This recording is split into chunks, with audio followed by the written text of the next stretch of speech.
Hey guys, tonight we wander deep into the waterlogged heart of the Red River Delta, where your feet squish into the warm mud and the air smells like wet earth, old smoke, and faint fish sauce. A low mist rolls over everything.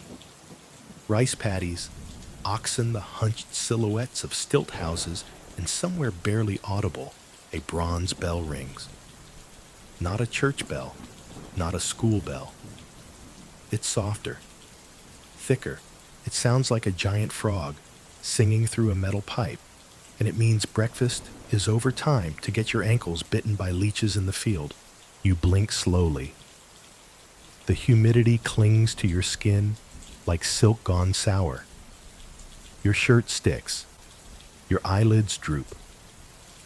Welcome to ancient northern Vietnam, where the rhythm of life has nothing to do with digital clocks and everything to do with rice.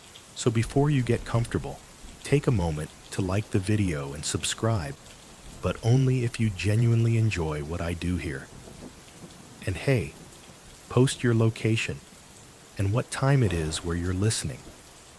I love seeing how far this sleepy village story can travel.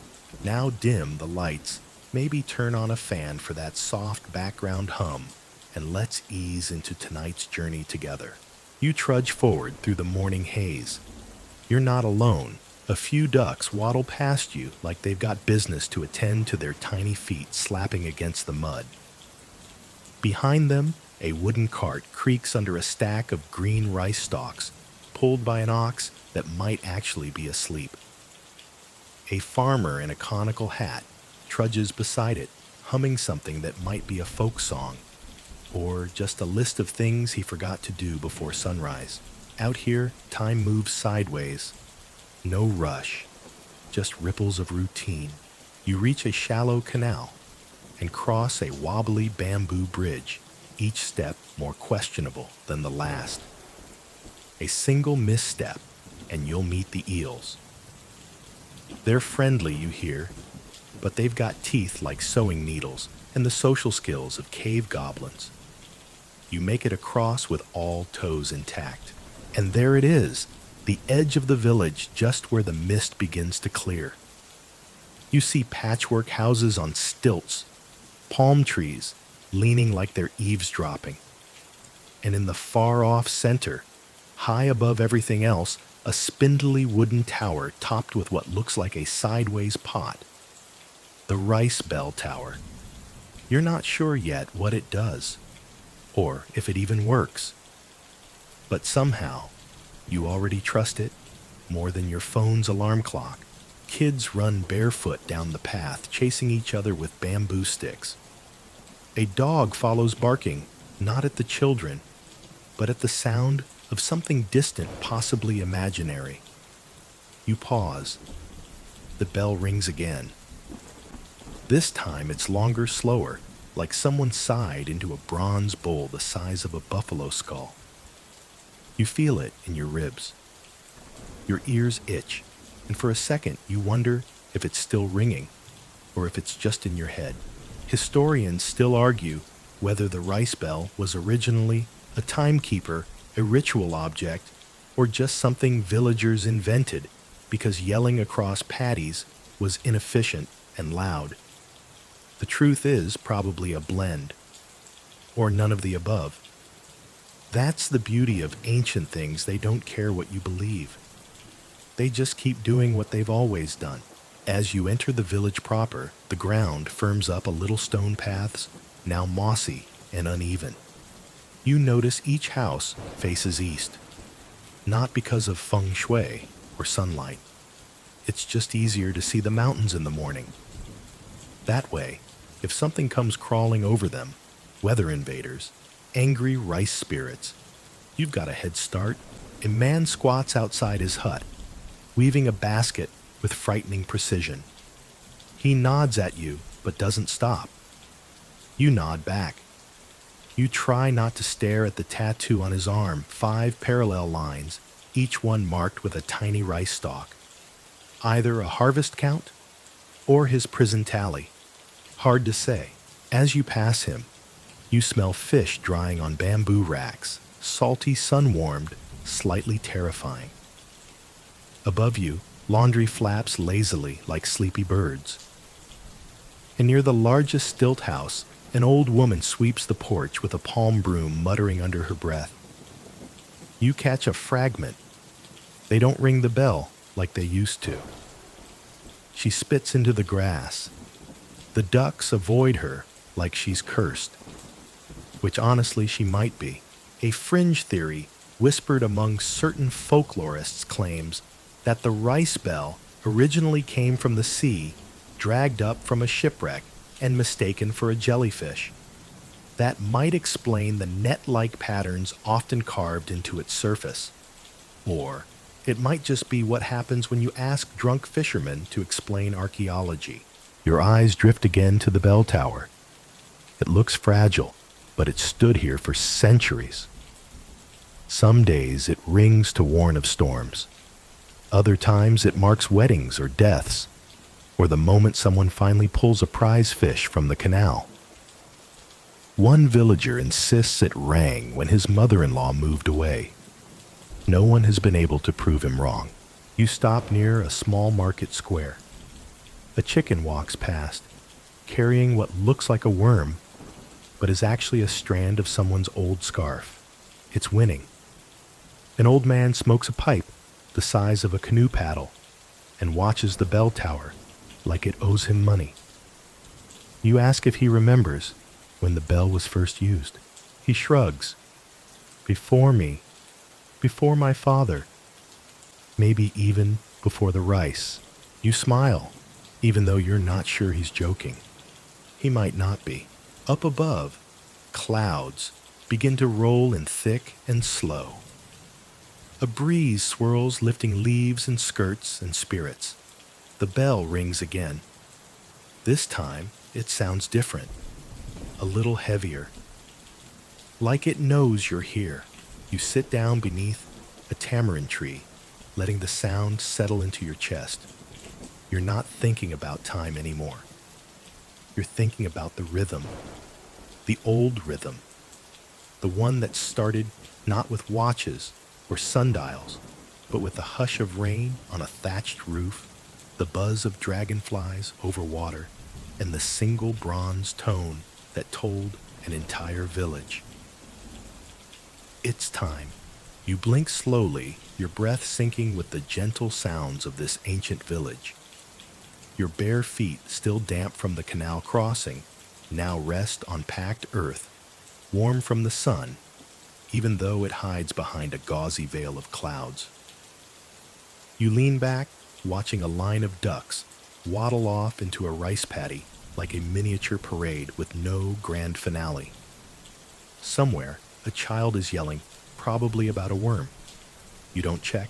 Ahead of you, a muddy path forks in 3 directions, and like any sensible person seeking absolutely no adventure, you choose the middle one, the one that looks the least traveled, and the most likely to have fewer surprise geese. It leads you right past the paddies. Endless rectangular mirrors that shimmer with ghost reflections of the sky, their green rice stalks swaying just enough to remind you the wind exists, even when it barely does. A farmer stands knee-deep in the flooded field, bent over in that permanent right-angle way, doing something important to the mud. You don't ask. You just nod. The paddies stretch out so far, they start to lose meaning, like nature's spreadsheet. Every square identical. Every pathway suspiciously like the one before.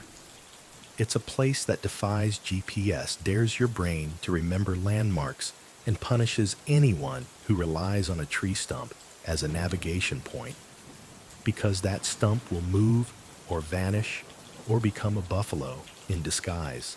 You pause at a small embankment, thinking you'll take in the beauty of this agricultural quilt. That's when the goose attacks. It comes at you like a fluffy missile, with a vengeance wings spread honking like an angry deity. You didn't even see it until it was too late. One moment you're appreciating ancient agrarian harmony, and the next you're backpedaling wildly as webbed feet slap toward your shins with ill intent. A small boy watches you flee, giggling so hard he falls into the mud. You don't feel great about your decisions, but at least you're faster than a goose. Barely. You round a corner and find yourself beside a banana grove. The air here is cooler, still wet, still heavy, but with a hint of sweetness, like the bananas themselves are breathing. Someone's left a ladder against a tree, and you catch a glimpse of an old man halfway up arguing with a squirrel. You decide not to get involved. That's when you hear her, the grandma. She's leaning on a hoe, scowling at a small shrine buried among the roots of a banyan tree.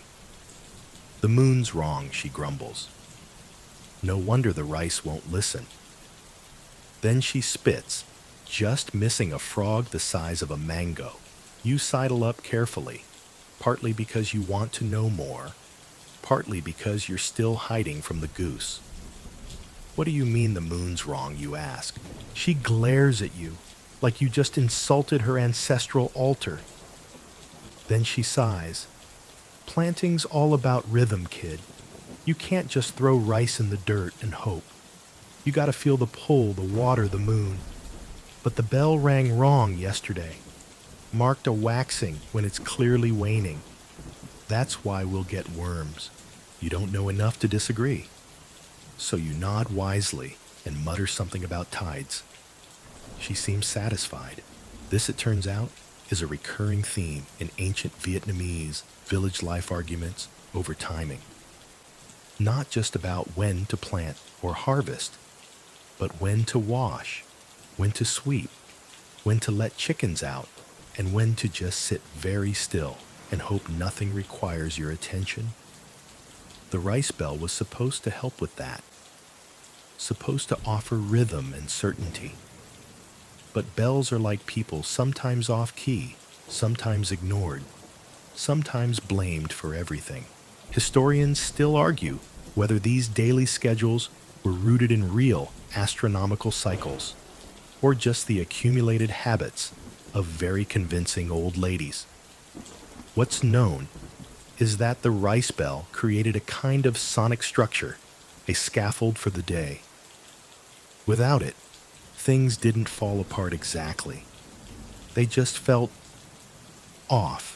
You continue down the path now shaded by rows of jackfruit trees. The fruit hang like prehistoric hearts, pulsing slightly in the wind. One drops with a soft thump, narrowly missing your head. You take that as encouragement to keep moving. Beyond the trees, you reach a clearing where a group of children are sitting in a circle. They're playing a game with pebbles, chanting something rhythmic and low. You sit nearby listening. The chant is hypnotic repetitive, like a lullaby made from pebbles and breath. Every few beats, one child slaps the ground, then the others laugh. You have no idea what the rules are, but it's clearly serious business. An older child notices you watching and walks over. She's got a bell in her hand, not the rice bell, but a smaller version, bronze and scuffed. She holds it out. Want to try? You take it. It's heavier than it looks cool to the touch. You give it a little shake, and it lets out a soft ting, like a polite sneeze from a robot mouse. The children laugh. That's not how you do it, the girl says. She takes it back and swings it in a small, deliberate arc. The tone is deeper, clearer, resonating in your chest like a sleepy heartbeat.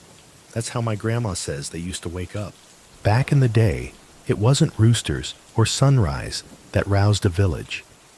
It was bells each with its own tone, each rung by someone who knew the code. One bell for morning prep. Two bells for start of planting. A long bell for gathering at the communal house. And a special triple chime for when someone forgot their pants and needed an emergency rice wrap. That last one might be apocryphal. You smile as you watch the girl ring it again. The children return to their game, and you rise to continue your slow wandering. Around you, the paddies continue their quiet work, sipping sky, growing rice, hosting frogs, and reflecting everything they see. Somewhere in the distance, another bell sounds. You can't tell if it's from the tower or from a child's game, but it doesn't matter. The tone is right, the rhythm is right, and your heartbeat slows, just a little matching it.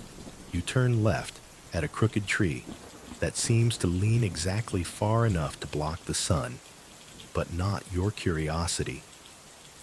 The path narrows, and soon the mud gives way to a hard-packed trail lined with flat stones, worn smooth by centuries of bare feet. Quiet errands, and maybe one or two rice-related stampedes. Ahead, the roofs of ancient stilt houses peek through the tall bamboo like sleepy turtles trying to stay awake. These homes aren't grand, no palaces here, but each one feels like it grew from the earth itself, raised on thick wooden legs to avoid flood snakes and nosy spirits. You step into the first compound without knocking. It's not rude, it's just village logic. If the chickens don't try to kill you, you're probably welcome. Inside, a mosquito net billows lazily over a simple mat bed. The air smells of wood smoke and old rain. A pot gurgles gently over a coal brazier, and you realize someone's cooking breakfast rice again, probably for the 5th time today. Rice isn't a meal here. It's a mood, a religion, a poorly disguised addiction. A woman sits weaving a basket in the corner. She glances up, gives you a once-over, and nods toward the inner room. You nod back, the international sign of I have no idea what I'm doing, but I'm committed now, and step through the curtain. The inner chamber is darker, cooler.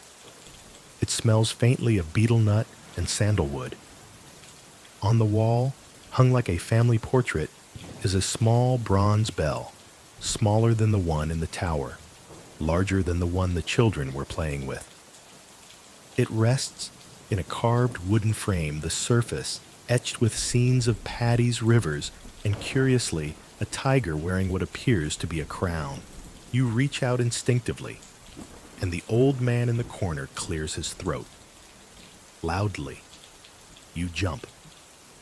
He was camouflaged by the shadows and a quilt with a dragon on it. Now he's eyeing you with the quiet suspicion of someone who's had too many guests and not enough nap time. Don't touch the bell, he says, not unkindly. It's not for noise, it's for memory. You nod slowly, withdrawing your hand. Does it still work? He gives a slow blink. That bell's not for ringing anymore. It's for listening. You sit on the floor across from him. A rooster screams outside for no reason, and the man doesn't even flinch. You think he might be meditating, but then he starts talking. We used to tell time by stories, not clocks.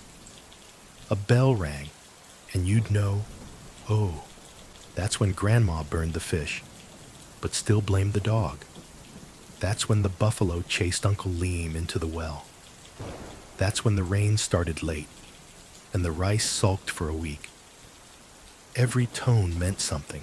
You listen as the breeze moves through the bamboo, outside brushing the house like a lazy hand. Inside, it stirs the thin curtain and makes the shadows ripple. He goes on, that bell's been here since my grandfather's grandfather. It rang when we planted, when we wed, when we wept. It rang for births, for deaths, and once for a lost pig that found its way home after 3 days drunk on fermented mangoes. You try not to laugh, but he smiles slightly, so you let it out. He waves a hand. Even the ridiculous gets remembered. That's the point. You glance around. The walls are bare, except for the bell. and a few bundles of herbs drying overhead. A dusty painting of a riverboat hangs slightly askew. You wonder how many of these houses had bells, how many still do. You wonder if they're rung anymore, or if they're just hanging waiting for someone to remember what they were for. Historians still argue whether these bells had a formal language, or if they were more intuitive, a kind of sound-based shorthand understood only by those who lived beneath them. Some suggest the rhythms were codified in chants or songs. Others believe every village had its own dialect of chime, like Morse code, but with more mud and fewer wars. You step back outside. The woman weaving the basket has finished and is now fanning herself with a leaf roughly the size of a pillow. She offers you a bowl of tea. You sip. It tastes like grass smoke, and something gently bitter may be time itself. As you walk away, you realize how much these homes revolve around sound. The creak of bamboo in the wind, the cluck of hens, the pop of rice cracking in a pan. Even the hush, thick and alive, is part of the sonic wallpaper. You pass another home where someone is pounding rice in a mortar rhythmically. Thump, thump, pause, thump, a cadence that feels old and familiar. It syncs with your breath before you even notice. A child runs past, trailing a kite made from paper and reeds. The kite whistles as it moves through the air, and for a second, you swear it's echoing the bell's tone. Maybe it is. Maybe that's how the bell lives on in things that sound like it, even when they're not supposed to. You reach a small communal clearing where several houses form a loose circle. In the center is a stone platform, smooth and slightly concave from centuries of ceremonies, debates, and impromptu naps. Nearby, another bell hangs from a wooden beam. This one older, cracked near the edge, but still dignified. You sit beside it. A man walks up, carrying a chicken under one arm and a pipe in his teeth. He doesn't say hello, just rests the chicken on the platform and squats beside you. This one, he says, gesturing to the bell rang when we got word of the emperor's death. 5 times slow and hollow. I was 12. You look at the bell again. It doesn't look capable of such weight. But then again, nothing here does, until it does. He continues. Same bell rang when we got our first electric light. Twice fast and bright. Everyone gathered like we'd seen a ghost. You look around. The houses haven't changed much. The paths still meander like lazy snakes. But somewhere beneath the soil, beneath the roofs, beneath your own slow thoughts, there's something beating. Not a drum. Not a clock. A bell waiting to be heard again. You continue down the narrow path, and the air begins to thin ever so slightly. Maybe it's the shade of the coconut palms. Or maybe it's that you've wandered close to the heart of the village. The chatter fades. Even the roosters are quieter here, as if they too are respecting something older than they are. And then you see it, the rice bell tower. It's not majestic. It's not symmetrical. It looks, if we're being honest, like a fishing pole had an existential crisis and decided to become a musical instrument. The wooden frame is crooked, lashed together with strips of bark and faith. A crossbeam stretches out like a giant chopstick, suspending the bell itself, a hulking, lopsided bronze shape that gleams dully under layers of weather and time. You walk closer. There's no fence, no plaque, no guard. Just a few muddy sandals parked beside the base, as though someone had stepped out of them centuries ago and never returned. The tower creaks in the breeze, and the bell sways not enough to ring, but enough to suggest it Could, if it wanted to. You crane your neck upward. The thing hanging beside the bell, meant to strike it, isn't what you expected. It's not a hammer or a rod.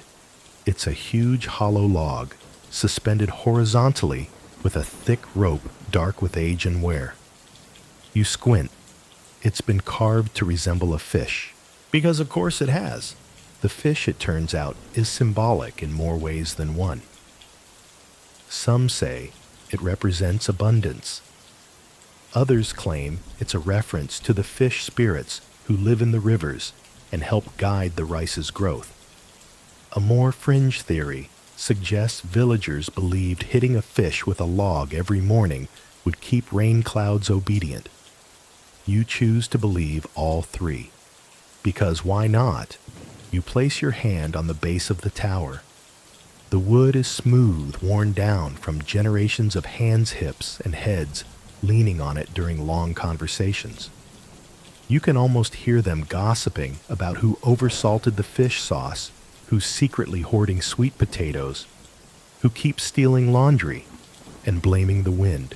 Up above, the bell doesn't ring, but it watches.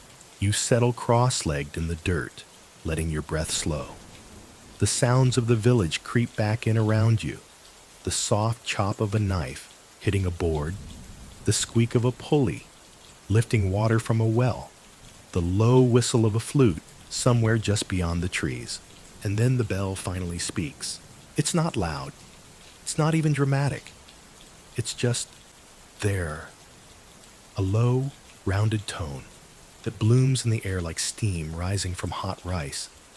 It vibrates through your chest like a distant drum roll for something that never arrives.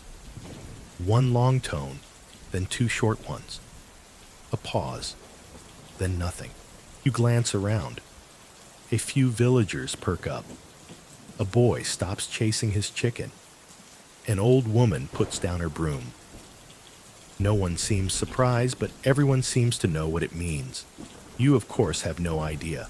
You look back at the bell. It sways gently again as if smug. Back in the day, when bells ruled and watches were rumors, this code meant everything. It wasn't just noise, it was language. 1 ring time to start the morning fieldwork. 2 rings, gather at the communal house. 3 rings, emergency or celebration. Or maybe a snake had gotten into someone's house again. Context mattered. Historians still argue whether the rice bell system was standardized or uniquely improvised by each village. Some say there were agreed-upon sequences for festivals, deaths, and harvests. Others claim the rhythm was fluid, passed down orally from one bell ringer to the next like a song no one dared to write down. You lean against a nearby rock and let your eyelids droop. A rooster crows again, late confused and aggressively loud. The bell responds with a soft chung, as if to say, settle down. You watch a man approach the base of the tower. He's wearing a faded shirt and a belt that might be made from old fishing net. He carries a small gourd in one hand and a walking stick in the other. Without a word, he climbs a few steps up the rickety ladder and sits beside the striking log, the fish-shaped drum. He doesn't ring it. Just sits there drinking from the gourd, gazing out over the rooftops like he's watching a soap opera unfold in real time. You wonder if he's the bell's keeper. Used to be my father's job, he says, without looking at you. You sit up, so you're the bell ringer now. He nods, takes a sip. When needed. You wait for more, but that's apparently the full explanation. After a long silence, he adds, not many listen these days. Phones, radios, a cousin who yells a lot. You smile, but you still ring it. Sometimes, he says, setting down the gourd, mostly to remind people it's still here, that they're still here. You look up again at the bell. Its surface is rough-pitted with age, but you can just make out carvings tiny, almost childlike figures etched into the bronze. People with conical hats, rice stalks, frogs, stars. One corner even has what looks like a buffalo eating noodles. You squint. No, wait, that's definitely a person. The carving's just very enthusiastic. These markings, you say pointing. He nods. Each ringer adds one. Not every year. Just when something matters. You blink. Like what? He shrugs. Big harvest. Wedding. Strange dream. Once we added one, because lightning hit the same tree 3 times in 1 week. You walk slowly around the base of the tower. The carvings are layered, tangled like roots. Some are almost erased. Others look freshly scratched. You wonder which ones mark joy and which mark loss. You wonder if anyone knows anymore. You turn back to the man. How do you know what to ring? He shrugs again. I listen. To what? He points to the sky, the fields, the houses, your chest, everything. You wake before you realize you slept. Still sitting at the base of the tower, your back slightly sore, your legs tingling, like they've been kissed by 1,000 tiny crabs. The bell remains motionless, but the man who sat above has vanished like morning fog, or your last good idea. The village hums again, low and rhythmic, as if the entire place is breathing together. And maybe it is. You rise, stretch, and follow a sound, not the bell this time, but a sharp metallic clank, like someone dropping coins into a hollow bamboo tube. It leads you down a shaded side path, where a workshop hides behind a wall of banana leaves and skepticism. Inside you find him, the bell maker.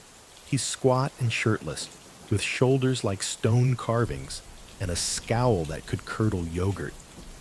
He's hunched over a pit filled with ash and bronze scraps, frowning as if the metal owes him money. You clear your throat softly. He ignores you for 5 full minutes, which feels like 3 years in silence. Then finally he speaks. You here to waste time or learn something? You try to say both, but he's already gesturing you forward. Around you, the space is cluttered with old tools. Coils of rope bags of rice husks, and what appears to be a partially assembled gong shaped like a turtle shell. The air smells like metal fire, and a little bit of fermented fish, because this is Vietnam, and something always smells like fish. He hands you a ladle heavy and still warm from the forge. Stir. You obey. The molten bronze bubbles like thick soup, and the heat rises in waves. He watches closely, correcting your grip, like you're holding a sacred artifact, which technically you are. This isn't just metal. It's the village's future soundtrack. He explains gruffly that bronze bells aren't cast from metal alone. You need rice husks finely ground, and a special clay mold hand-shaped over weeks and stored in cool shade.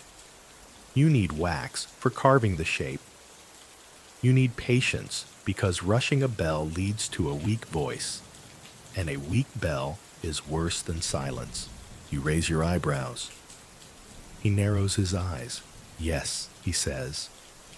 Even the bell has to earn its tone. He tells you how the mold is broken open, like a cocoon, revealing the bell, inside sometimes perfect, sometimes cracked, sometimes inexplicably shaped like a mango. The failed ones get repurposed. One currently serves as his rice storage bin. Another, he says, became a hat for the village's smallest dog. Quirky side fact, a few remote villages used to bury flawed bells under the rice fields, believing they'd sweeten the crop. Some archaeologists have actually found fragments in the dirt, though it's unclear if it was spiritual belief or just a clever way to dispose of bad craftsmanship without admitting guilt. Historians still argue whether the practice was religious or just passive-aggressive recycling. He gestures to a newly cooled bell hanging on a beam nearby. It's beautiful, etched with star patterns, rice stalks, and one unmistakably smug-looking frog. You run your fingers along the surface. It hums, even without being struck. That one's for the new tower in the Eastfield, he says, tying a cloth around the base. They lost theirs last season to a wind tantrum. You ask who decides when a bell needs replacing. He shrugs. The bell does. You squint. So it just stops working, sometimes. He leans back on a stool that seems one sneeze away from collapse. Sometimes the sound dulls. Sometimes it cracks. Sometimes people stop listening. That's the worst one. You sit beside him, careful not to disturb the tools arranged in semi-religious alignment. He lights a pipe, puffing slowly. Used to be, he mutters through smoke, each bell ringer carved their name on the inside. No one saw it, but everyone knew it was there. A kind of whisper. You ask if he's ever carved his name. He grunts. No, I carve frogs. Fair. You stay a while longer watching as he tests the bell's resonance by tapping it with different sticks. Bamboo bone one that looks suspiciously like a ladle handle. Each produces a slightly different tone. He listens with closed eyes, nodding at some, frowning at others. Then he surprises you. Want to try? He hands you the bamboo stick. You hesitate, then gently strike the bell's center. The sound it gives off is round. That's the only word for it. It's not sharp or flat. It's like a hug in sound form. It wraps around you, pressing gently against your thoughts. The bell maker nods. Decent. Little off to the left. You hit like a rooster. You try again. Better. More centered. The tone deepens. He doesn't smile, but he doesn't insult you either. Progress. Outside, someone calls for lunch. You hadn't realized how hungry you were. He waves you off with a grunt. As you leave, he calls out, "Next time, bring better shoes." You look down at your muddy feet and laugh. You step back into the daylight. The breeze is warm. The fields shimmer. Somewhere in the distance, a bell rings. Not a loud one, not a grand one, but one of the small household bells, probably calling children home to wash their hands and pretend they weren't playing in the duck pond. And suddenly, you understand. The bells aren't just noise. They're habits, hopes, warnings, and welcomes. They're continuity in a place where time drifts like mist over water. They mark beginnings, ends, and sometimes just moments that feel like they deserve a sound. You pause, close your eyes, and let the last echo of your test ring settle inside your chest like a warm stone. You keep walking. You follow the dirt path through a thicket of bamboo so dense it muffles your steps. The stalks creak and sway, whispering old secrets to each other, probably about you. You come out on the other side to find another small cluster of homes. Here things are quieter still. Fewer chickens, fewer children. Just the breeze playing with wind chimes and the occasional thunk of someone splitting firewood like they've got something to prove. At the center of the clearing is something between a shed and a shrine, a slanted wooden hut with no walls, just a roof supported by poles and a collection of strange tools neatly arranged beneath. An old man stands there, holding what looks like a ladle carved from a tree branch and a rice husk. He grins when he sees you, one of those gentle conspiratorial smiles that says, "You're not ready for this, but I'll show you anyway." "You want to hear how they made them?" he asks. You nod. He chuckles. Good. Because it's either that or I tell you about my hernia.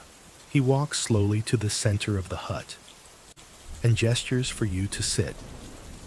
You do, crossing your legs, like you're about to hear a bedtime story, which in a way you are. He begins with a handful of bronze shavings, tiny flakes of sunlight caught in metal, and pours them into a clay mold shaped like a bowl. Then, as casually as if he were making soup, he adds a scoop of ash, a sprinkle of ground rice husk, and a few drops of fish oil. That's the base, he says.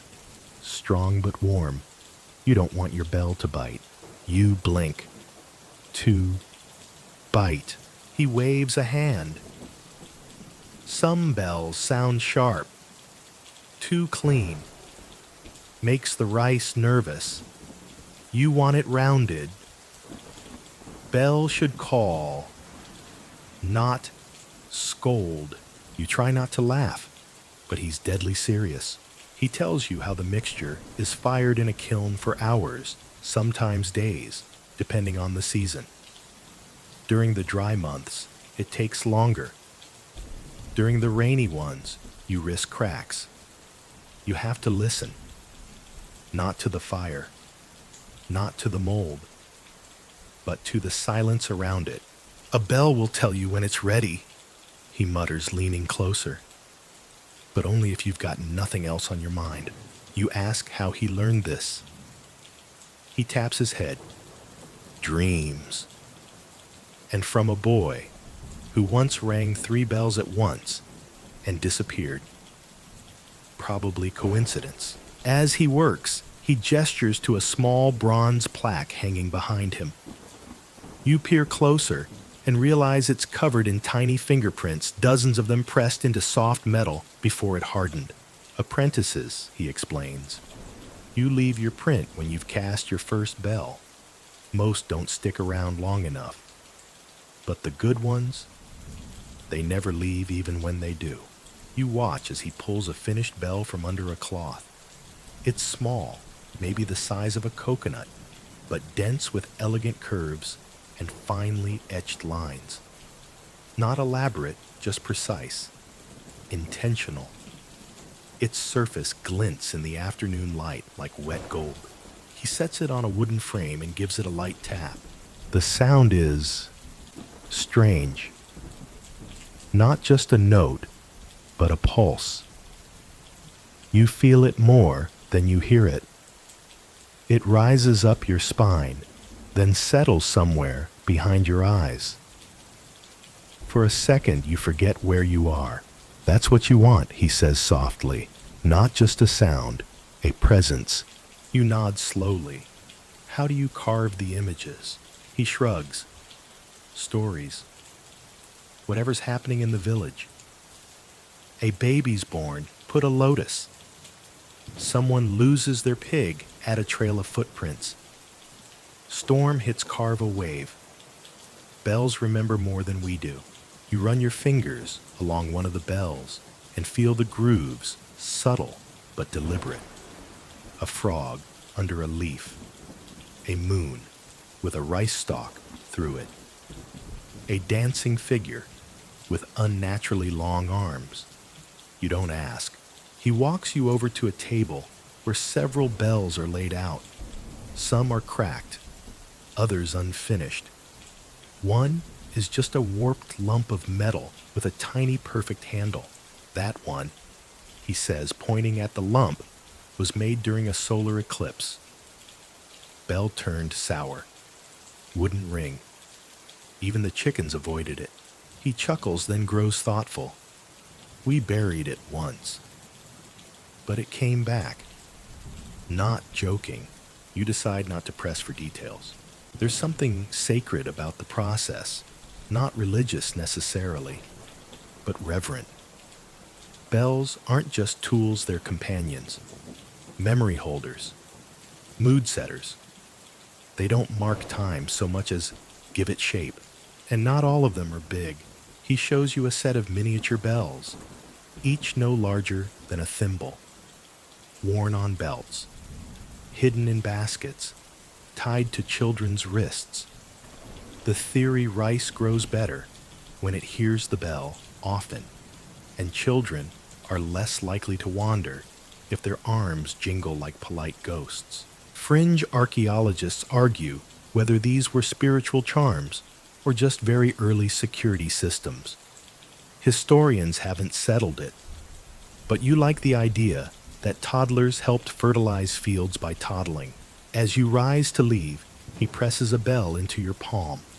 It's warm from the sun and fits neatly into your hand. Don't ring it yet, he warns. You'll know when. You nod, tucking it carefully into your bag as though it might evaporate. Outside, the day is slipping toward evening. The shadows stretch longer across the paddies. A breeze picks up, carrying the smell of herbs, charcoal, and wet earth. And faintly, you hear the bell again. Not the big one, not the tower, but a different one.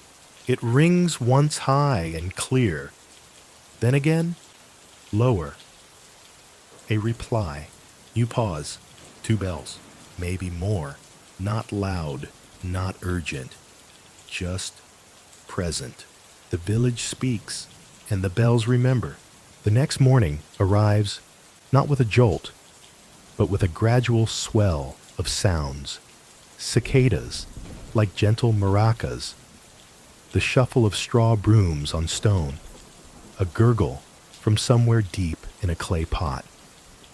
And of course, a bell, not the one in the tower. This one is softer, higher in pitch. A household bell, rung 3 times just after sunrise from the direction of the weaver's house.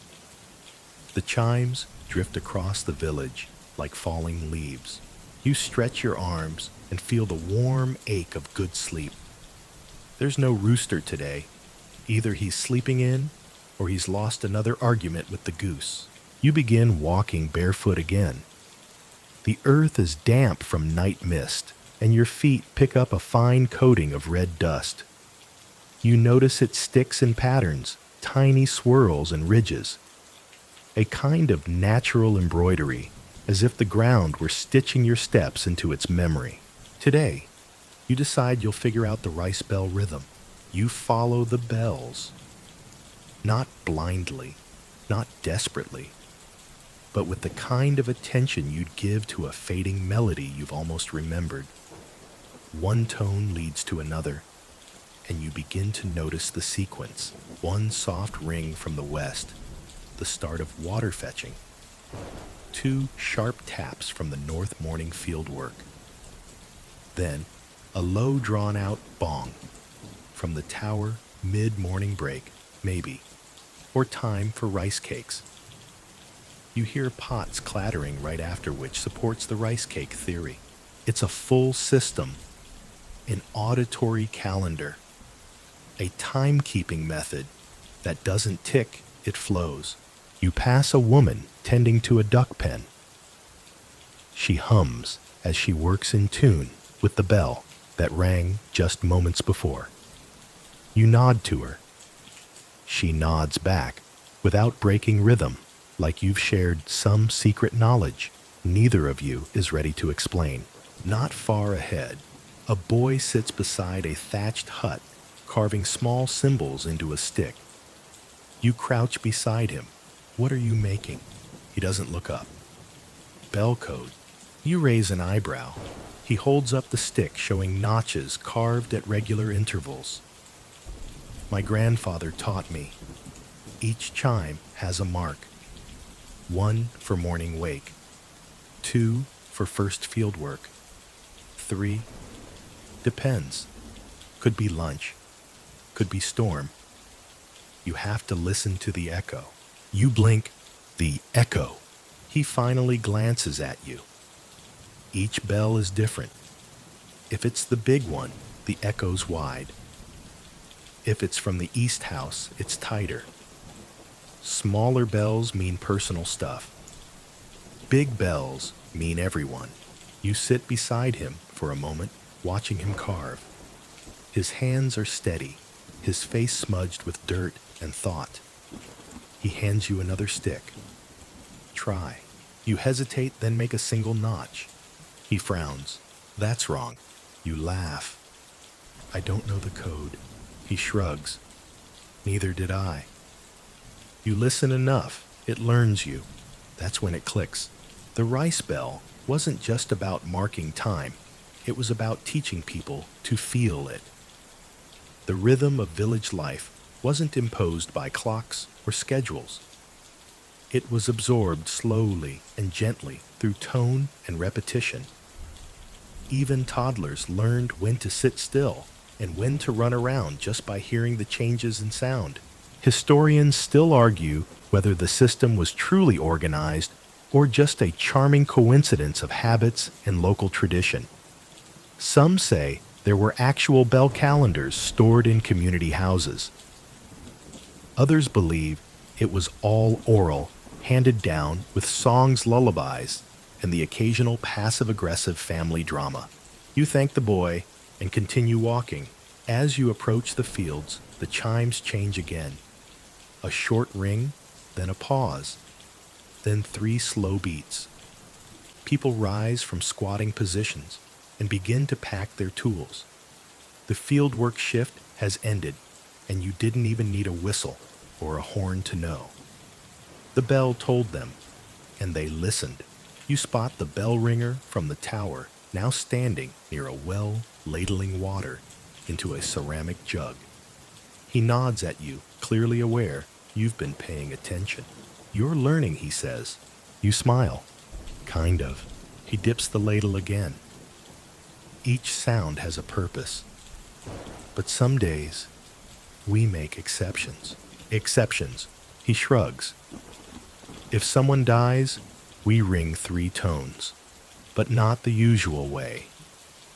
Slower. Lower. Same rhythm, but with sorrow. If it's a wedding, same rhythm, but with joy. How can sound carry emotion like that? He doesn't answer. He just cups his hands around the mouth of the jug and hums. The water vibrates. You feel it in your chest.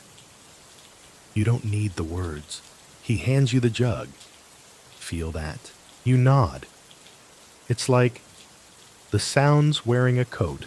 He grins. Exactly. The bell wears many coats. That's how it tells you what kind of day it is. You walk back through the village now, listening not just to the bells, but to everything around them. The way people move, when they laugh, when they pause. The bells don't just mark time, they guide mood. A triple ring signals the hour of shared bathing. Elders head toward the stream towels slung over shoulders. Children follow shouting. A goat joins them. You suspect he doesn't bathe, just enjoys the show. Another tone, a fluttering chime from a thin, wind-driven bell, marks the hour for prayer or tea. For some, those are the same. You sit beneath a tamarind tree again, letting the rhythm settle into you like a slow heartbeat. You realize the rice bell isn't just a tool, it's a collective agreement, a musical handshake between people and time. And somewhere far behind you, a bell rings once more, one tone, then silence. The wind picks up, and everyone knows exactly what to do. The sun is almost at its peak now, and the shadows grow shy beneath the stilts of the houses.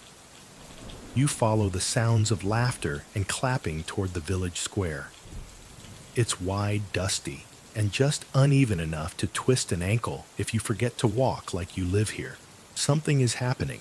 Colorful flags flap lazily from bamboo poles. Someone's painted a dragon on the side of a rice sack and tacked it to a post. There are banana leaf mats rolled out and small stools forming a ring. A group of women crouch in a semicircle, carefully unwrapping banana leaf bundles that release steam and the unmistakable scent of something sticky and delicious. You've stumbled into a rice bell festival, or more accurately, the Rice Bell Festival. It happens once a year, timed by the phase of the moon and the gut feeling of the village's three oldest aunties, who apparently reached consensus this morning after arguing over whether last year's date was too breezy. You slip into the edge of the crowd as a man with a red scarf stands and claps once loud and slow. The chatter stops. All eyes turn to the bell. It's not the tower bell. This one's wheeled in on a wooden cart like a prized pig with ceremonial dignity. It's shorter, fatter, polished to a warm brown gold, and decorated with red string small rice bundles, and one extremely committed gecko who refuses to move. The bell ringer, from earlier steps forward. He's changed into a robe, still barefoot. Still looks like he knows how to win an argument without speaking. He raises the striking log carved into a fish, as always, and rings it. The sound cuts through the heat, like a breeze that forgot to be air. It echoes off the trees, curls under the house eaves, and lands softly in your chest. Then silence. Then 3 more rings close together like a heartbeat. The crowd exhales together like they'd been holding their breath for weeks. And then the festivities begin. Children rush forward first, holding bamboo sticks with paper rice stalks tied to them. They run in a circle, giggling, pretending to be the wind. One trips, rolls like a professional, and pops up with both arms raised to modest applause. A group of men bring out a pot the size of a bathtub and start serving up snails steamed with lemongrass. The line forms instantly. People hold leaf bowls like they're precious. You try one. It's spicy chewy and tastes like mud in a really persuasive way. 2 more, and you can't feel your tongue. This is considered success. Near the edge of the square, a group of elders gather around a tiny drum made of stretched hide and coconut shell. They take turns tapping rhythms while others sing. The songs are mostly about rice water frogs and betrayal. There's one about a farmer who planted too early and blamed the bell. The ending is unclear. Historians still argue whether it's tragic or just a metaphor for constipation. You spot a small game underway at the far end. A boy spins in a circle while blindfolded, then tries to strike a clay pot filled with something. He misses and hits a stool. The crowd roars. He bows like he meant to do it. You respect that. Nearby, you overhear 2 old women whispering. They rang it late this year, one says. Only by a day, says the other. But that's how you get weevils. You quietly step away from that particular debate. Back in the center, a short play begins. It involves 3 actors in painted masks, one representing the rice spirit, one a greedy merchant, and one a very confused duck. The dialogue is in thick local dialect, but the physical comedy translates perfectly, especially when the duck slaps the merchant with a bundle of lemongrass. That gets a standing ovation from a toddler with a noodle mustache. The bell rings again. This time, it's not a performance cue, it's a reminder. People begin gathering in a circle around it. One by one, they place small offerings at its base, a handful of rice, a flower, a tooth, hopefully symbolic a carved gourd. No one speaks. No one needs to. The bell, standing quiet again, receives it all without judgment. Historians still argue whether this festival began as a harvest ritual or a timekeeping ceremony. Some claim it predates even the written records passed down from mouth to mouth, like gossip dressed as tradition. Others suggest it was invented by a village chief who wanted an excuse to skip taxes and throw parties. Either way, it stuck. The afternoon winds down, and people begin drifting away. Bellies, full pockets, sticky with sweets, faces pink with sun. A boy runs past you, holding a frog like a trophy. You decide not to ask. The bell cart is wheeled slowly back to its resting place, accompanied by soft singing and the clinking of ceramic bowls. The ringer taps it one last time, just a whisper of a note, and for a moment, everything freezes. Even the birds, even the gecko. Then the village exhales again, and life resumes. You walk through the quiet streets, still hearing the echoes of laughter bells and frogs. The rice paddies shimmer in the distance, undisturbed by human revelry. But if you listen closely, you swear they're humming along. The bell isn't just about rhythm, you realize. It's about attention.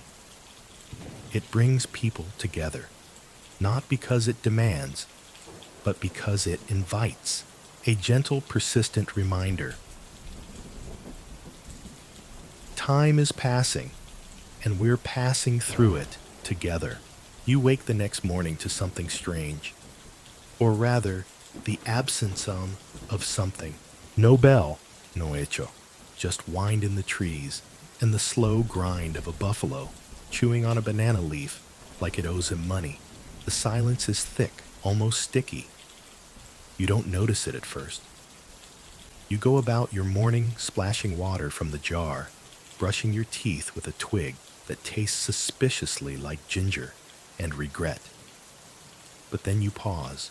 Where's the chime? Where's the rhythm? You glance toward the tower, expecting to see a figure with a striking log, or at least a fluttering ribbon in the breeze. Nothing, no movement. The tower stands still solemn and unlit by morning sun. Something's off. You wander through the village. The air feels a little heavier. Doors are open, but people speak in hushed voices. The ducks, normally a chaotic joy parade, seem subdued, perhaps out of respect, perhaps just full. You find the bell ringer sitting by the well. His robe is wrinkled, his face unreadable. What happened, you ask? He doesn't answer right away. He just traces a circle in the dust with his toe. They've silenced it before he says at last. And now it's quiet again. Not broken. Just stopped. You sit beside him. Why? He shrugs. Some say it's time to move on. Time for phones apps buzzers. The younger ones don't need the bell. The rhythms moved inside their screens. He taps his temple. But not here. You nod slowly. You feel the absence now, in your breath, in your pace. You're late or early, but to what, you can't tell. The day feels stretched in all the wrong places. The bell ringer stands. Come. You follow him through the alleys and back paths until you arrive at a low house you've never noticed. The windows are shuttered. The door creaks when opened. Inside, a group of villagers sit around a fire. Quiet. Focused. An elder hums softly. Another carves something into a stick like the boy did earlier. A third sorts through clay pots, checking for cracks with her fingers. At the far end, a bell. It's covered in cloth like a statue in mourning. They used to meet like this, the ringer whispers. Back when they banned the bell. You blink? Who banned it? He grimaces. Colonials. Said it was disruptive. Too loud. Too local. They brought their own clocks train schedules, paper notices, church bells. You picture villagers squinting at strange pocket watches and foreign timetables, trying to align their lives with invisible rules. You imagine someone standing in a paddy, waiting for a horn that never came. So they rang in secret, he continues. Smaller bells, coated knocks, bamboo flutes made to sound like bronze. And every time they did, they were remembering. He walks up to the covered bell and lifts the cloth. It's old. darkened by soot, dented in places, but still whole, still humming even in silence. We brought this one underground, he says, rang it quietly at night, marked births and deaths with whispers, carved history into clay instead of wood so it wouldn't burn. Historians still argue whether these underground bell traditions were acts of rebellion or preservation or both. Some dismiss them as myth, but many elders speak of bells that rang in dreams, of hidden towers and bamboo groves, of rhythms that returned when no one else was listening. You step forward and touch the bell. It's cold, still, but the quiet around it feels dense, like it's storing sound waiting. The ringer lights a small candle and sets it beside the base. The light flickers, casting strange shadows across the room. Every time the bell stops, he says, people forget how much it gave them, how much it shaped them. They only remember when it starts again. You sit for a while in that room, listening to the silence. It's not empty. It's pregnant. A woman hums a tune low and slow. You don't recognize it, but you feel the shape of it. Like a lullaby that used to follow a chime. Someone adds a beat on a gourd. Another clicks stones together.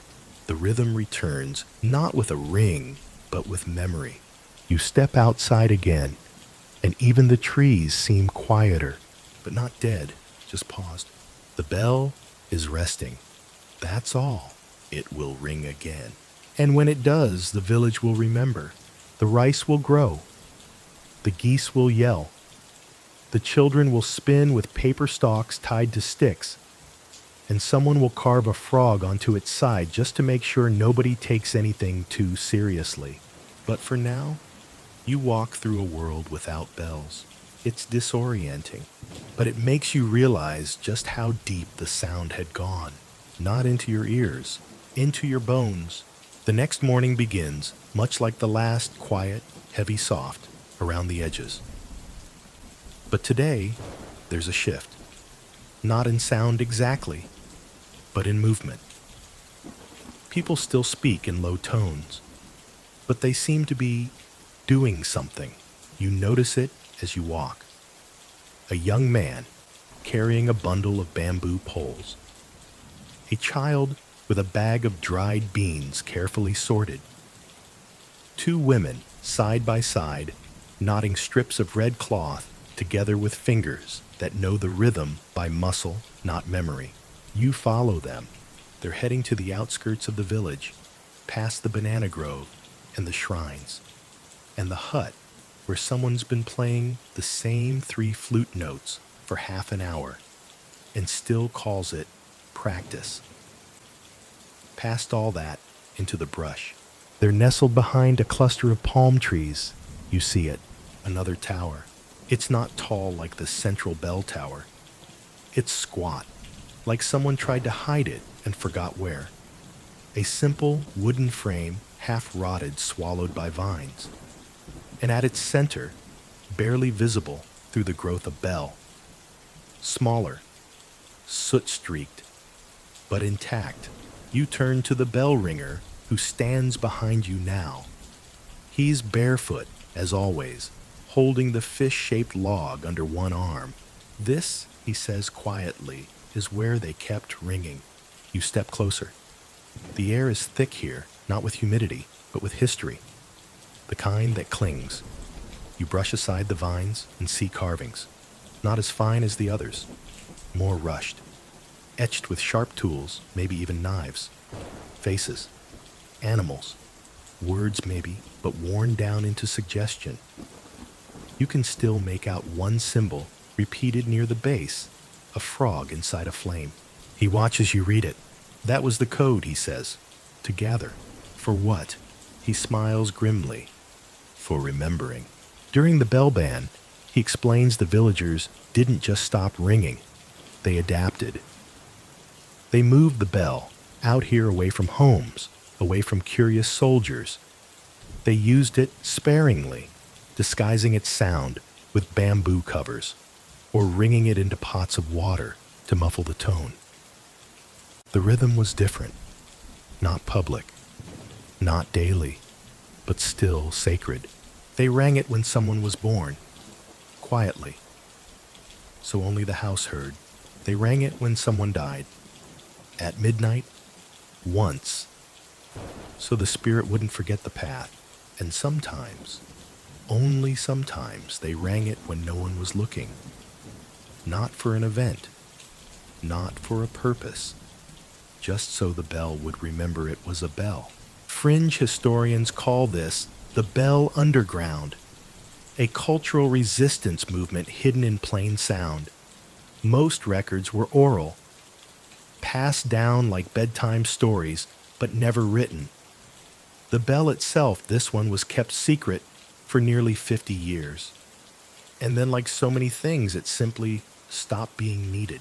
Until now, he says, you help them clear the vines. One woman brings a cloth soaked in lemongrass and ash to wipe the bell's surface. Another lights incense and tucks it into the frame's corners. A boy adds a fresh rope, hand-woven and dyed red with betel leaf. Then comes the moment. The bell ringer steps forward, places one hand gently on the bronze, and breathes. You notice everyone else has gone still. He raises the log, waits, then strikes. Not hard, not loud. Just once, the tone is muffled. Not weak, just patient. Like it's stretching after a long nap. The kind of sound that doesn't crash into you but seeps through the air, through your thoughts, through your memories. You feel it settle into your chest. And just like that, the bell returns. Not to the village square, not yet, but to the people. They smile. A woman whispers, I remember that tone. Another adds, my mother said it rang when she was born. Someone begins humming. You don't know the song, but your foot taps before your brain catches up. You look around. No announcement has been made. No banners raised. But somehow, everyone understands. The bell is back, not to rule time, but to remind time who it used to answer to. You ask gently, will it ring in the tower again? The ringer shrugs. Maybe, but here is enough. For now, you stay with them a while longer, helping tie more cloth, relash old joints, shoo away a goat who's far too interested in the incense. You feel a calm settling into your bones. As you leave, someone rings the bell again. Twice. It echoes faint but sure. A woman nearby nods. Rain's coming. You glance at the sky. It's still clear. Hours later, you'll hear thunder. You leave the hidden bell behind your ears, still ringing, not with sound, but with meaning. The path back to the village feels different now. Each step timed not to your pace, but to the echoes you carry inside. You cross the same muddy trail, duck under the same mango tree, nod to the same buffalo, who is still chewing with profound dedication. But it all hums in a new rhythm. That's when you hear it. Another bell. But this one, no, not quite. It sounds wrong. You freeze, tilting your head like a puzzled duck. There it is again. A faint cling, followed by a squawk, a splash, and what can only be described as an indignant yelp. You follow the sound weaving through trees and duck pens until you find the source. It's a pig, a very annoyed pig, wearing a child's shirt buttoned backwards for some reason, and a small bronze lid tied to its neck with red yarn. Each time it grunts, the lid smacks into a tin cup nailed to a fence post. The resulting tone is sharp metallic and utterly unbell-like. A boy nearby howls with laughter.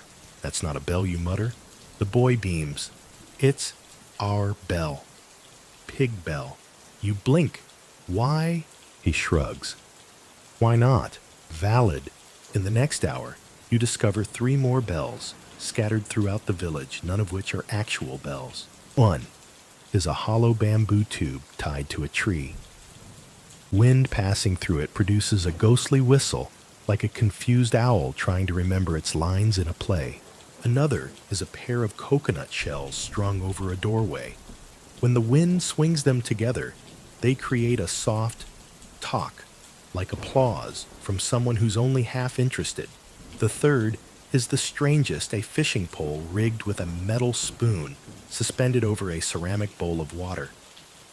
When the spoon swings, it plinks the bowl's edge, producing a high-pitched plink-plink. You stare at it in silence. A woman leans out from her window. It's the rice ghost's lunch bell, she explains. You're about to question that.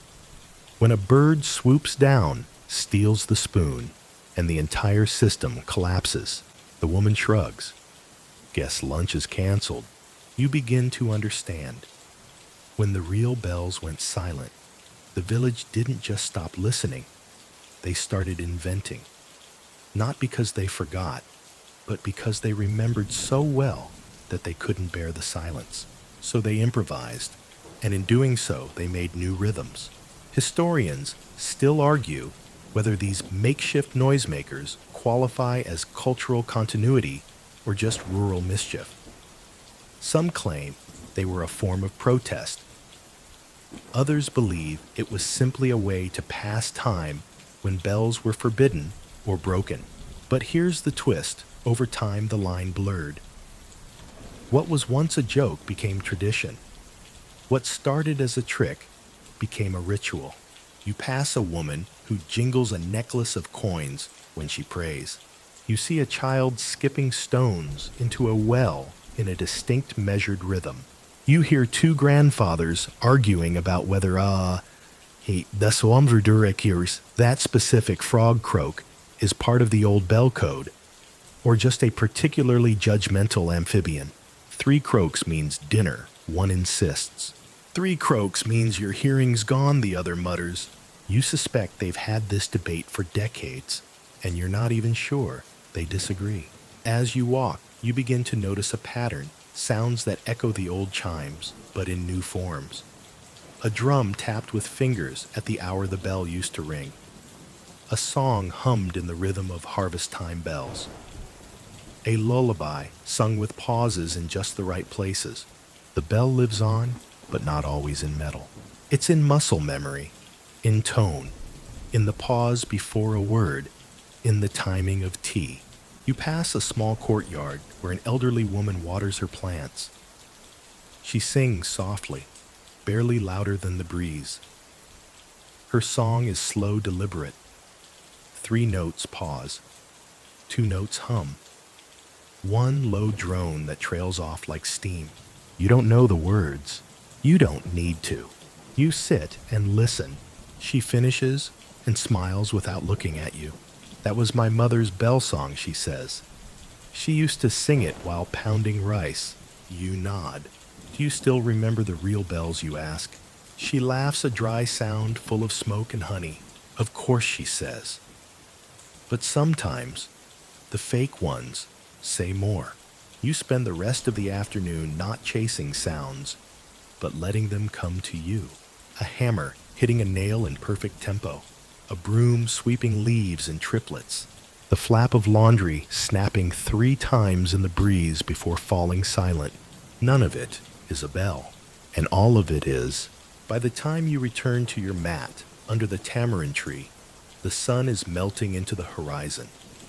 The sky glows rice husk gold. The buffalo snores, and just before you close your eyes, you hear it again. Not the real bell, not the pig bell, but something in between. 3 frogs croak, pause, then 2 more, then silence. You smile. You don't need to know what it means. You already do. You wake before dawn, not because of a bell, not because of noise, but because of stillness. The kind that presses against your skin like wet cloth. the kind that feels like the air is holding its breath. You step outside. Mist rolls across the ground in thick, lazy sheets, smudging the lines between trees and homes, blurring the village into a watercolor of silhouettes. Somewhere, a bird chirps, once, then thinks better of it. You walk without direction. You don't need one anymore. Your feet know where to go. That's when you hear it, a sound that is a bell, but isn't. Not the old one. Not the secret one. Something new. It comes from the far end of the village, near the new rice paddies, where the land's been leveled, where the trees look young, and the paths don't creak with memory yet. You follow it heart curious, and there, right between 2 water tanks and a bamboo bike rack, you find a couple in wedding attire. Sort of. He's in white shirt, untucked sandals barely on. She's in red, with glitter in her hair, and half a makeup job, like someone hit pause halfway through. A photographer with a ring light balances precariously on a stool, yelling, "Hold still, the drone's coming back." And behind them a bell, a real one, bronze, polished like a mirror, tied with ribbons, mounted on a rented wooden frame. It looks both regal and out of place, like a royal guest who showed up at a backyard BBQ. You take a step closer. The bride turns and grins. "Cool, right? We rented it from the next village over." You raise an eyebrow. "For photos." She nods. "Well, yeah. But also because my grandma said, if we don't ring a rice bell on our wedding day, the rice gods will send us twins." The groom snorts. "I said I wanted twins." She ignores him and rings the bell. It sounds perfect, clear, joyful. A single tone that rises into the mist like incense. The kind of sound that could wake a sleeping field or a sleeping ancestor. You watch as they pose, holding hands, laughing, pretending not to shiver. The photographer snaps away, capturing every angle. The bell stands in the background of each frame, like a quiet witness saying nothing but "remember this." You smile, unsure whether you're touched or amused. Probably both. Later that morning, you pass through the village square again. The marketplace is alive. Baskets of sticky rice wrapped in leaves. Jackfruit sold by weight and optimism. A woman loudly insisting that her fermented fish sauce is the least terrifying in the district. Then you hear it again, another bell. You turn toward a tourist group, huddled around a guide who waves dramatically at the bell tower. This, he announces, is the legendary rice bell of Homong Village. You may take one photo each. Please do not climb it. Please do not kiss it. Yes, that has happened. The tourists obey. Phones rise like synchronized cranes. Someone uses a selfie stick. Someone else records a reel with the caption "Chapomai." Zen vibes. The guide strikes the bell once gently. It rings out clear and familiar. You feel it ripple through you, but softer now, like a memory being replayed at half volume. The guide goes on. The rice bell used to signal everything from sunrise to bath time. Now, it mostly tells you it's 11:30, and the lunch buffet is closing. You chuckle despite yourself. But behind the guide, you notice an elder watching quietly. He isn't part of the tour. He's just sitting on the edge of the square, eating something that might be a sweet potato or a very old mango. You nod at him. He nods back, then taps his foot 3 times on the stone. You get it. The bell means something different now. Sometimes it's a prop. Sometimes it's a ritual. Sometimes it's an Instagram moment. with the saturation turned all the way up. And sometimes, just sometimes, it's still the same old note in a new key. Historians still argue whether this is evolution or dilution, whether a bell ringing for a wedding photo or a tourist tour still counts, whether the tone loses meaning if it's not bound to planting or mourning or rainfall. But villagers, they don't argue, they just adapt. You visit a school on your way back where a small bell hangs outside the door.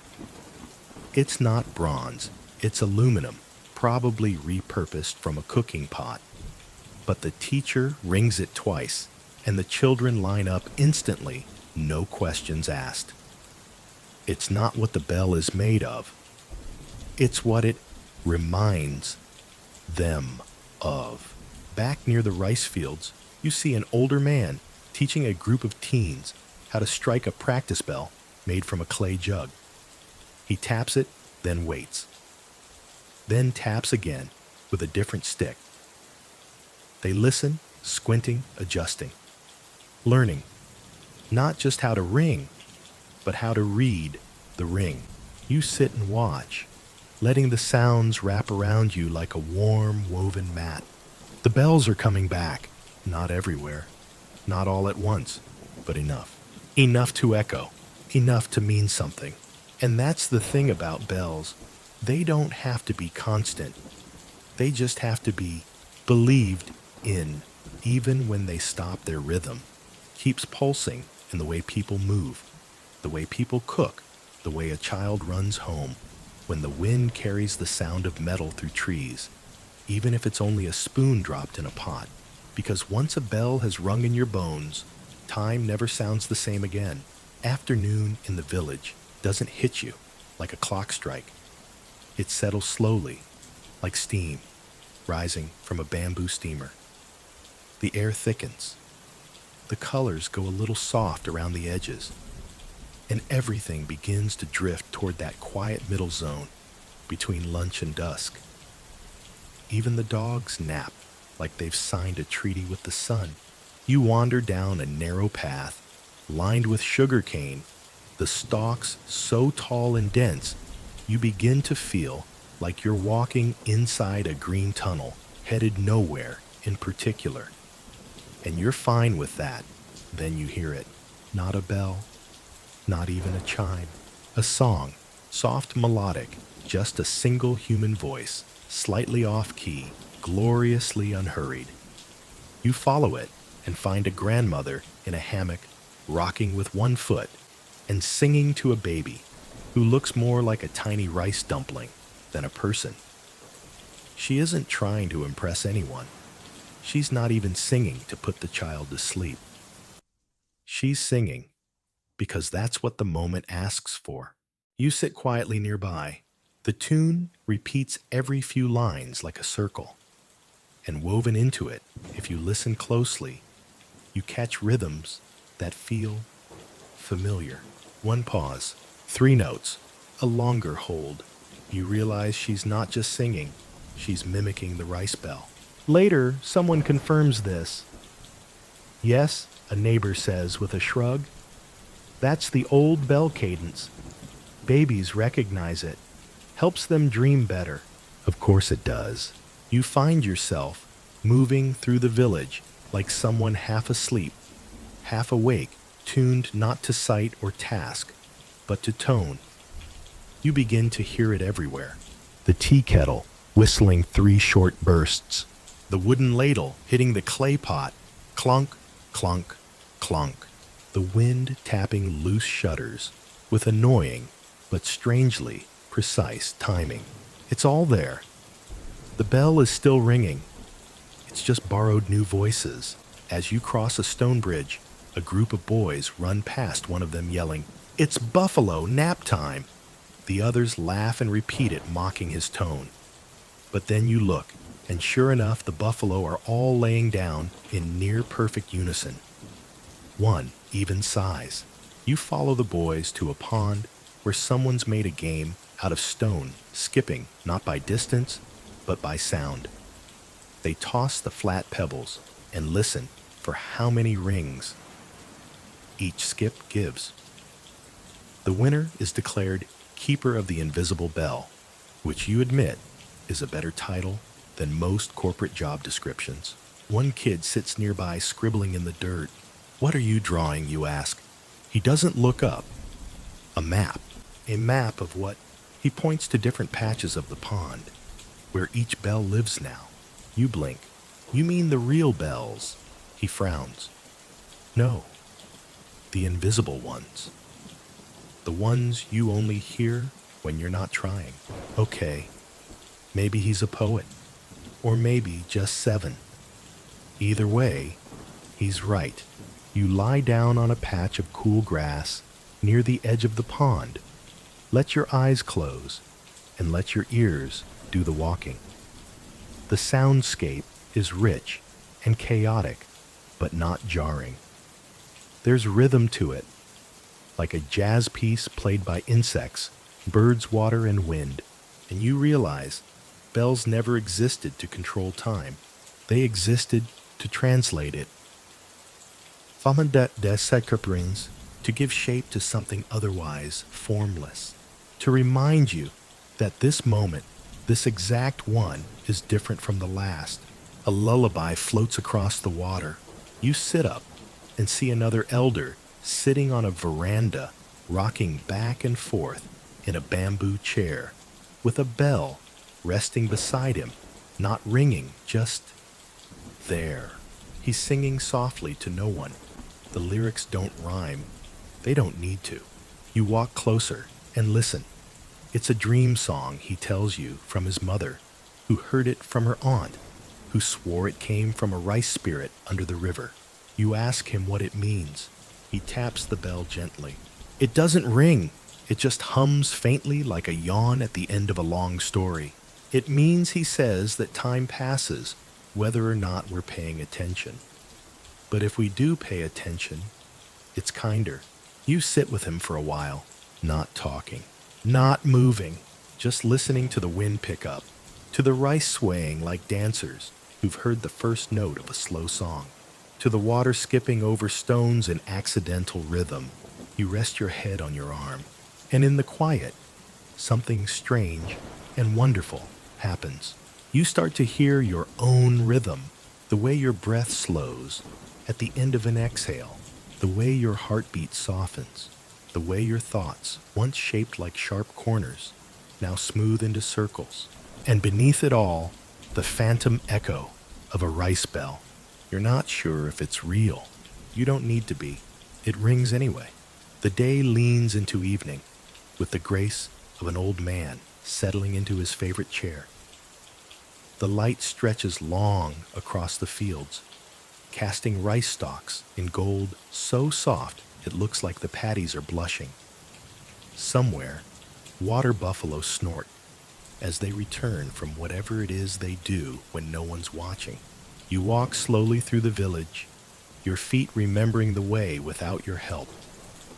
The homes glow from inside, now warm lanterns swinging in the breeze, the smell of cooked rice and fried shallots curling through the alleys like friendly ghosts.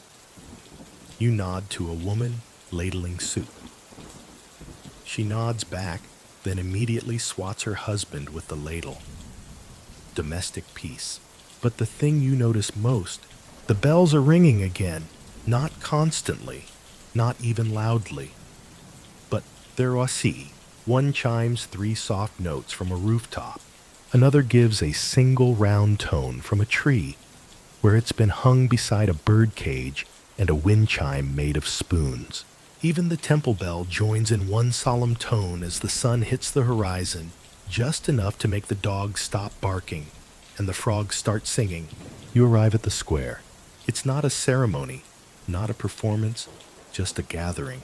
People sit cross-legged or stand with arms folded, chatting, sharing food, swatting mosquitoes with ancient skill. The tower bell is visible in the background, quiet for now, like an elder listening to its children talk. You recognize the bell ringer. He walks slowly to the tower. No fanfare, No speech. He climbs a few steps, takes the log, and rings the bell once. The sound rolls out low, soft, but unmistakable. A sound you've come to recognize not just with your ears, but your lungs, your spine, your memory. It rings again, then again. Not a code, not a warning, just a hello, and everyone hears it. Some nod, some close their eyes. One child claps. The buffalo somewhere behind you sneezes. The bell ringer descends and rejoins the crowd, who go right back to gossiping and passing bowls of sweet, sticky rice as if nothing happened. But it did. The bell returned, and no one made a big deal about it. Because bells, you realize, aren't supposed to be fireworks. They're echoes. They're structure without walls. They're the thing that says, this moment is here. Even if it will soon pass, you sit by the tree again, your spot now. The tamarind leaves shift above you, casting dappled shadows on your arms. You close your eyes. You listen to the clink of bowls, to the low drone of laughter, to a lullaby starting up behind a curtain, to wind brushing against wind, and then beneath it all, another bell rings. Not the tower. A small one, perhaps from a home you haven't visited yet. It gives a quick rhythm, 2 soft chimes, and 1 long. You open your eyes. No one reacts, but you feel it shift the space around you like a gentle nudge in the ribs from the world itself.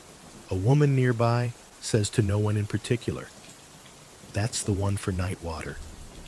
Someone forgot their bucket again. Someone else replies, "Better that than forgetting your pants like last week." Laughter, rhythm. You lay back in the grass, and the sky begins to shift from gold to ink. Stars blink in slowly, as if unsure they're invited. The moon takes its time, but rises sure-footed over the trees. And all around you, the village settles, not into silence, but into softness. And the bells, they don't stop. They just lower their voices. You catch their final notes, the way a bell hums long after it's been struck. You feel it in your ribs, in your hands, in the gentle thump of your heart. You close your eyes again and dream of buffalo that write poetry, of frogs that remember bell codes better than people, of a rhythm that never needed time, just attention. And when someone rings the bell again tomorrow, you know you'll hear it, even if you're not here, even if you're far away, even if it only rings inside you, because once you've learned to listen, the bells never really stop. Night has taken over completely now, but not in a rush. It arrives the way the village always does things, slowly, gently, with just enough noise to remind you it's here. Crickets chirp in rhythmic swells. Somewhere, a bamboo gate creaks closed. A baby giggles, then hiccups, then sleeps. You stay on your back, beneath the tamarind tree, watching the moon rise like a bell made of milk and sky. Everything feels soft, your limbs, your thoughts, the air itself. Even the stars seem to be blinking slower, just for you. Then it happens just once. Gong, the tower bell, one last chime for the day. It echoes long and low, like a deep breath taken by the earth. No one stirs. No one needs to. That bell doesn't ask for anything. It just says, "We made it through the day." You smile. You're not sure if you want to sleep or stay awake forever in this moment. You walk slowly down the paths you now know by heart. Past the stilt houses lit by flickering lanterns. Past the duck pens where the night shift waddles in lazy figure eights. Past the spot where the pig bell used to clang before its promotion to village legend. And then you stop at the bell tower, alone, now peaceful. You look up. The bell hangs still, silhouetted against the night sky. Its edges worn, its sides etched with frogs, moons, and stories too long to tell in one night. You wonder how many people it's called home, how many it's sent off, how many it's held quietly in its silence. You sit again, just to listen, not for a sound this time, but for the space around it, the air between rings. The bell taught you that, didn't it? That sometimes it's not about the ringing. It's about what it makes you notice in the moments when it doesn't. You think about the woman who hummed the lullaby, the child who mapped invisible bells, the old man who told you to hit center, not loud, the boy who said, "You'll know when." You reach into your bag and pull out the small bell he gave you, warm, still shaped like a question without a mark. You hold it, you wait, and then you ring it. A soft, clear note drifts out into the night like a tiny boat on a sleeping lake. It doesn't echo. It doesn't need to. It's not for everyone, just for you. It tells you what the village's bells have whispered all along. You're here. You're part of this. You remember. And somewhere in the paddies, or the trees, or in the quiet bell tower itself, something hears you and rings back. Wind down, 300 words. So now you're lying here, the sounds of ancient rice villages drifting slowly behind your thoughts, like shadows stretching at dusk. The bells have stopped ringing for the night, but their tone hasn't left you. It lingers quietly, just under your breath, where your heartbeat slows and your eyelids grow heavier. The village in its own way is asleep, but it's not silent. Far from it. You can still hear the frogs keeping time with their croaks, the rustle of rice leaves swaying in the moonlight, the soft snore of a buffalo dreaming about mangoes.